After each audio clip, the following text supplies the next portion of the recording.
ഇന്റർവ്യൂസിൽ ഞാനും ധ്യാൻ ചേട്ടനും ഇരുന്ന് അങ്ങോട്ടും ഇങ്ങോട്ടും തക്കടിക്കുമ്പോൾ ഞങ്ങള് ഇതേക്ക് ലൊക്കേഷനിലും അതിന്റെ അപ്പുറമായിരുന്നു. അപ്പൊ അതാണ് അന്ന് ആ ഇന്റർവ്യൂവില് കണ്ടത്. പക്ഷെ ഈ കാണുന്ന ആൾക്കാര് റീലുകളിലൂടെ സോഷ്യൽ മീഡിയ ഉപയോക്താക്കളുടെ മനസ്സ് കീഴടക്കിയ ആളാണ് അമീൻ. ഇന്ന് തിയേറ്ററുകളിലെത്തിയ പ്രകമ്പനമാണ് അമീന്റെ ഏറ്റവും പുതിയ റിലീസ്. സാഗർ സുരിക്കും ഗണപതിക്കുമൊപ്പം ചിത്രത്തിലെ പ്രധാന കഥാപാത്രത്തെ അവതരിപ്പിക്കുകയാണ് അമീൻ. ഈ ചിത്രത്തിന്റെ പ്രൊമോഷണൽ പ്രസ് മീറ്റിനിടയ്ക്ക് അമീൻ പറഞ്ഞൊരു കാര്യം ശ്രദ്ധ നേടുന്നു. ധ്യാൻ ശ്രീനിവാസൻ നായകനായ ഡിറ്റക്റ്റീവ് ഉജ്ജ്വലനിൽ അമീനും ഉണ്ടായിരുന്നു.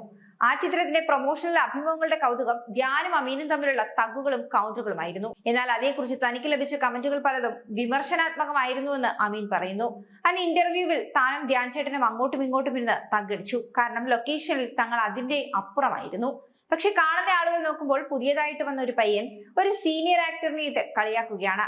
ബഹുമാനമില്ല എന്നൊക്കെയാണ് അന്ന് തനിക്കെതിരെ വന്ന കമന്റുകൾ. അതുകൊണ്ട് തന്നെ ഈ ഒരു സിനിമയുടെ പ്രസ് മീറ്റിന് വരുമ്പോൾ സാഗറിനും ഗണപതിക്കുമൊപ്പം അച്ചടക്കത്തോടെയും ഒതുക്കത്തോടെയുമാണ് താൻ ഇരിക്കുന്നതെന്നാണ് ചെറിയ ചിരിയോടെ അമീൻ പറയുന്നത്.